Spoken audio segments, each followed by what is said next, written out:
Bonjour, je m'appelle Yann Arthus Bertrand, je suis photographe et réalisateur. Bonjour, je m'appelle Michael Pitiot et je suis réalisateur avec Yann d'un film qui s'appelle France, une histoire d'amour.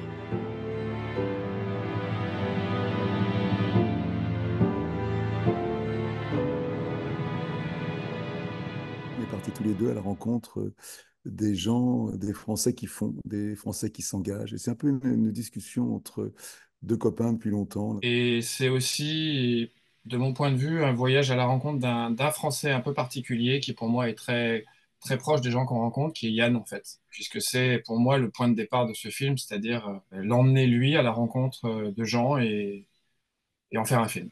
J'ai passé ma vie à photographier la beauté du monde, quoi, la plus belle beauté du monde. Et vous, ce qui m'intéresse, c'est la beauté des gens. C'est les gens qui font, c'est les gens qui s'engagent, c'est les gens qui donnent. Et cette beauté, elle s'appelle l'amour. Donc, je me suis reconcentré sur mon pays que j'adore. Cette rencontre avec les Français me remplit d'optimisme, me remplit d'amour. Les gens, je demande aux gens de venir se faire photographier avec les gens qu'ils aiment. Et en fin de compte, ils viennent avec leurs amis, leurs familles, leurs animaux. Et c'est un peu ça qu'on a essayé de montrer dans le film. C'est une France positive, qui n'est, c'est pas une France pessimiste. C'est la France, ouais, c'est une France heureuse. Alors, il y a un peu d'utopie là-dedans. On va peut-être me reprocher d'être un peu nunuche, mais j'assume complètement ça. Et c'est un film que j'aime beaucoup parce il est sans filtre, il est naturel.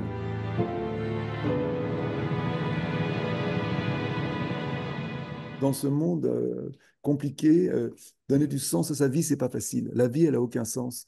Et tous ces gens ont donné du sens à leur vie. Et quand tu les regardes, tu leur parles, ces gens, ils ont l'air plus heureux que les autres. Agir rend heureux, c'est un peu le motto de ma fondation, et j'y crois profondément. Et je pense que dans le film, on le comprend complètement. Alors c'est un film qui est un peu foutraque, on va dans tous les sens. C'est ça que j'aime aussi. Et c'est aussi un film qui rentre bien dans la lignée de ce que je fais depuis longtemps. J'ai fait des films très sophistiqués comme Woman et Human avec des gros budgets. Là, c'est tourné à l'iPhone. Donc, tourner à l'iPhone, ce qui veut dire que on parle aux gens très près, il n'y a pas de préparation, on prend les gens à l'arrache pratiquement. C'est une façon de faire du cinéma que j'aime beaucoup, qui me ressemble. C'est bien dans la lignée de ce que je fais depuis très longtemps. Je suis un activiste, moi, on parle de protection de la nature, mais c'est quoi la nature? C'est tout le monde, c'est la vie autour de nous, c'est aussi les gens. J'ai envie de résumer ce film, je parlerai d'amour. C'est pour moi le mot le plus important. Et je pense qu'aujourd'hui, dans sa période actuelle, encore plus qu'avant, quoi, quelque part.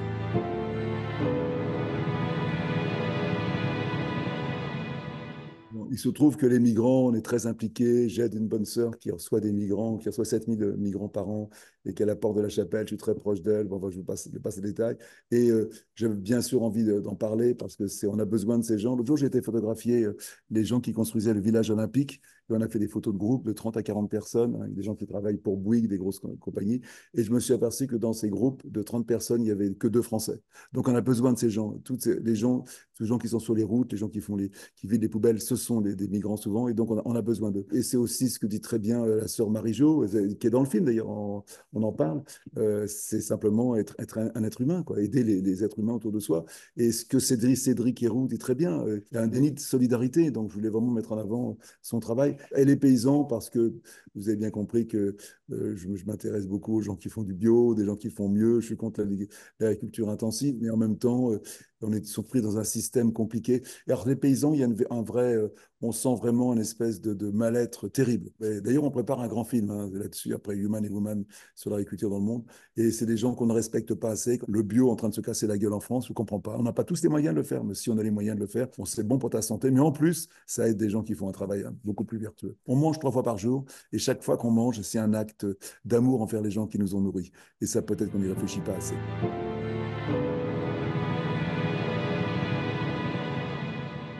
Non, on fait quand même du cinéma, donc c'est un petit peu préparé quand même. Mais effectivement, il y a eu toute une équipe sur le terrain pour préparer tout ça, avec d'ailleurs des profils très différents, hein. On a des gens qui sont issus directement du métier du journalisme, qui sont des vrais enquêteurs, mais on a aussi des gens qui sont vraiment du terrain, des associations, des politiques, voilà, tous les réseaux possibles et imaginables. Simplement, ce qui est intéressant, c'est que à travers toute cette recherche, on a aussi rencontré, j'ai envie de dire, des mondes insoupçonnés, des univers finalement qui sont un peu cachés parce que les sources n'étaient pas tout à fait conventionnelles parfois.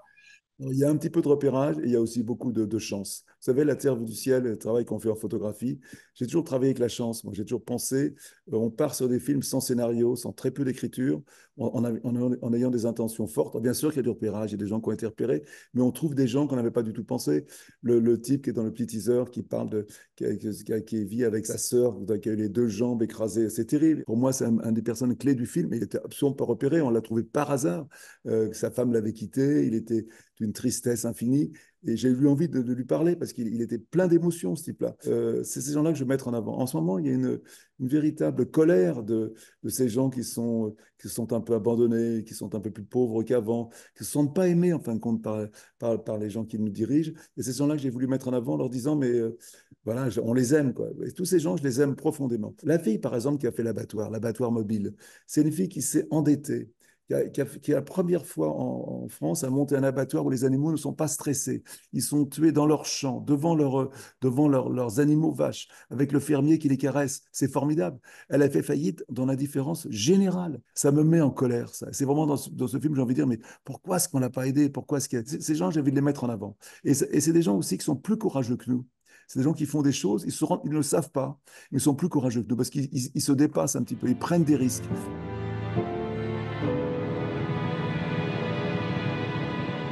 C'est vrai qu'on a envie d'aller plus près. Tu as entièrement raison et j'aurais aimé le faire, mais bon, c'était un choix. On avait... ouais. Et puis aussi, je suis un peu un boulimique. C'est un peu comme le travail qu'on fait en ce moment en photo. On va faire 25 000 Français, ce qui est énorme, photographier. C'est aussi la masse. C'est un peu comme La Terre vue du ciel ou les films Home ou même ou Human. On en fait beaucoup, beaucoup, beaucoup pour sentir ce qu'il y a de mieux. Moi, j'ai commencé ce film, en fin de compte, en accompagnant ma factrice. Un jour, pendant le confinement, j'ai pris une caméra, je suis resté à côté d'elle et j'ai vu comme elle avait été accueillie avec le gros sourire à son travail de ma factrice est formidable. Et elle est aimée par les gens, elle a l'impression d'être utile, elle adore son métier. Et c'est vraiment, c'est venu de là. Et je regrettais que dans le film, elle ne soit pas plus mise en avant. Tout ça, c'est un film, quand je le vois, je me dis, putain, c'est un film un peu foutraque. Et en même temps, c'est ce que j'aime, quoi. C'est une espèce d'image de la France que j'ai. Et moi, ça serait moi, j'aurais jamais continué le film, j'aurais continué à tourner pendant des années, ne pas arrêter, parce que je suis un peu un boulimique d'amour, quoi, de rencontrer ces gens. Oui, alors moi c'est ça, c'est mon cheval de bataille. Du reste, c'est un cheval de bataille avec Yann, tout court, une bataille avec Yann plutôt qu'un cheval, parce que lui pourrait mettre 90 personnes dans le film, voire même le double. Bon, ça serait pas encore suffisant. Je pense qu'il y a déjà beaucoup trop de monde en fait, parce que pour le coup, chaque espace humain est une histoire à lui tout seul, quoi. Et par ailleurs, est-ce qu'il y a des endroits plus que d'autres? Je ne sais pas. En fait, c'est un film où on a beaucoup pleuré, hein, où on a été beaucoup ému en fait pendant les tournages, parce que en de multiples endroits, que ce soit à Marseille avec les équipes de l'après-midi dans les quartiers nord, que ce soit dans le nord avec les gens qui prennent soin des migrants, que ce soit avec les agriculteurs dans le centre, on a à chaque fois comme point commun des gens qui sont d'une générosité immense. Et moins ces gens-là sont riches, moins ils possèdent et plus ils donnent. C'est quelque chose d'étonnant. Mais c'est une loi qui n'a jamais été contrariée. Et voilà, donc j'aurais de la peine à dire à quel endroit en particulier on rencontre des gens comme ça. Je pense qu'on en rencontre dans toute la France, en fait.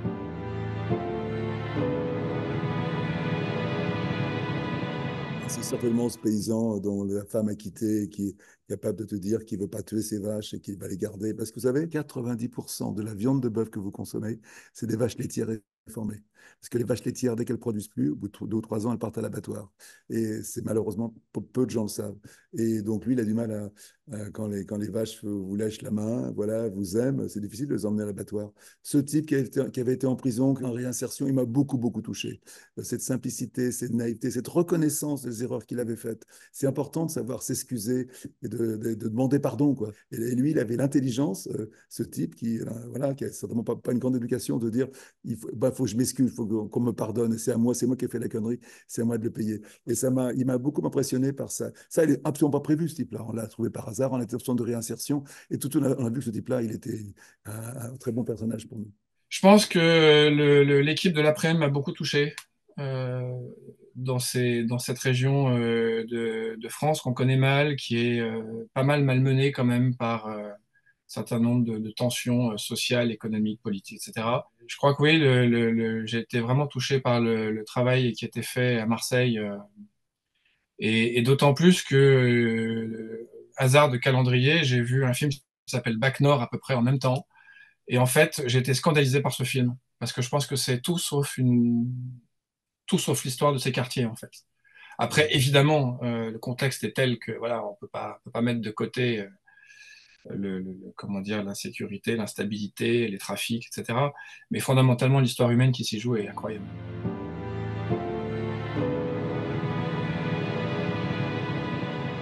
Quelqu'un qui sait écrire, qui a le sens des mots, et donc on arrive juste au bon endroit. On n'a pas toujours été d'accord, donc c'est aussi un film aussi d'un peu de temps en temps de confrontation ensemble, parce qu'on n'est pas forcément d'accord. Je suis peut-être un peu plus engagé que lui, et peut-être qu'il est plus intelligent que moi. Donc voilà, et que moi j'étais plus direct, mais c'est ça que j'aime. Mais pour lui, lui en plus, c'est quelqu'un qui a beaucoup travaillé avec moi, qui avait besoin un peu de se libérer un petit peu de ça. Maintenant, on va travailler beaucoup moins ensemble, mais on va rester très proche, qu'il avait envie de lui-même de réaliser lui-même, quoi. Voilà, donc il était beaucoup plus avec moi pour écrire, et maintenant il va vraiment réaliser, et je sais qu'il fait des très bons films. Voilà. Donc il y a une vraie amitié sincère et honnête entre nous. Ben, en fait, je pense que Yann a un instinct sur des histoires, et je crois que moi, je sais en faire des histoires.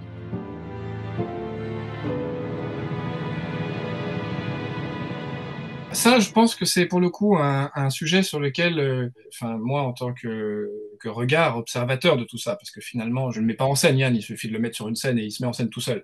Mais par le montage, avec Hugo Le Mans, qui est un monteur incroyable, qui s'est plongé là-dedans. Il a commencé en me disant, je ne connais pas Yann Arthus Bertrand, mais ce que je viens d'en voir me fait beaucoup rire, donc j'ai très envie de t'aider à mettre ça sur pied. Et avec beaucoup de justesse, c'est-à-dire que dans ces contradictions-là, il y a une vérité. Aujourd'hui, personne n'a raison, ni les défenseurs des loups, ni les défenseurs des brebis. Et malheureusement, c'est l'histoire humaine. On est confronté à nos limites de société, c'est comme ça. Et je trouve que de le raconter à travers un personnage, justement, dans ses contradictions, un personnage comme Yann, qui en même temps est engagé, mais qui en même temps aussi est capable d'aller dire à des éleveurs un peu chasseurs quand même sur les bords et assez rusés quand même, hein, qu'ils ne les croient pas parce que c'est pas vrai et que, etc. Évidemment, ça fait monter un peu les choses et que ça se termine à la fin par une espèce de grande embrassade, c'est un truc très gaulois finalement, quoi. Je suis plus pour la main tendue. Bien sûr, ces bergers étaient très agressifs avec moi, ils n'étaient pas envie de me recevoir, mais en fin de compte, je les respecte, parce que le type qui dort pas parce que toute la nuit, il doit faire attention à ses moutons, je comprends ce qu'il veut dire. Il y a un petit peu de mauvaise foi chez eux, mais cette mauvaise foi, je l'aime quand même. Ça fait partie de notre humanité. Et moi, je ne veux pas mettre les gens contre les autres. On va y arriver ensemble, pas les uns contre les autres. C'est pour ça que je suis un peu désolé dans cette écologie agressive, cette écologie en colère qui n'est pas capable de serrer la main. Voilà, je suis beaucoup plus pour la main tendue que pour les crachats. Voilà.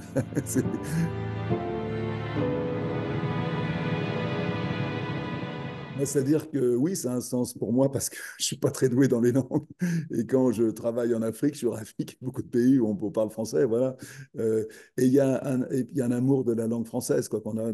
Moi qui vais beaucoup en Afrique, ben, j'aide une bonne sœur qui construit un orphelinat à Brazzaville.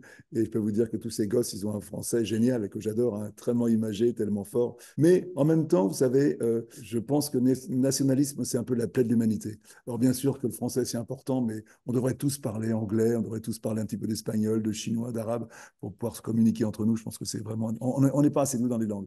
En France, moi qui suis à l'Académie, vous imaginez, à l'Académie, on rigole pas avec la langue française. La France d'abord. Je me pose un peu de questions, on n'est peut-être pas assez ouvert aux autres langues, je pense. Voilà. Ouais, moi, j'ai travaillé 6 ans comme attaché audiovisuel au Vietnam, en fait. Donc, c'était une de mes missions, la francophonie à l'époque. Et alors, c'est très drôle d'ailleurs parce que j'avais organisé le premier jeu télévisé à la télévision de Saigon. Ça s'appelait Tieng Phap. Ça veut dire je parle français. Et c'était un jeu qui voyait s'affronter des classes des écoles, en fait, des écoles francophones, autour de questions, genre questions pour un champion, hein, c'était vraiment très basique. Mais c'était la francophonie active, c'est-à-dire que on gagnait des lots, on gagnait, etc. Il a fallu arrêter le jeu parce que les écoles se prenaient tellement au sérieux que les enfants étaient soumis à un entraînement intensif. Donc après, la francophonie, bah oui, quand on tourne, on voyage dans beaucoup de pays dans le monde, on est forcément, on croise des francophones partout, en fait. En fait, je pense bienveillance parce que je crois que la francophonie, dans mon point de vue et dans mon expérience, elle a ce côté gratuit presque aujourd'hui, à la différence d'une langue qui sert au commerce, qui sert à tout, qui est devenue la langue qui déverrouille le business, elle a ce côté un peu, finalement, un peu romantique, quoi. Alors, romantique, c'est pas uniquement au sens premier du terme, hein, c'est voilà, une voie d'échange culturel, voilà, on est attentif à la culture des autres, tout ça en parlant un peu français. Enfin bon, voilà, il y a quelque chose de très bienveillant dans la francophonie, je pense.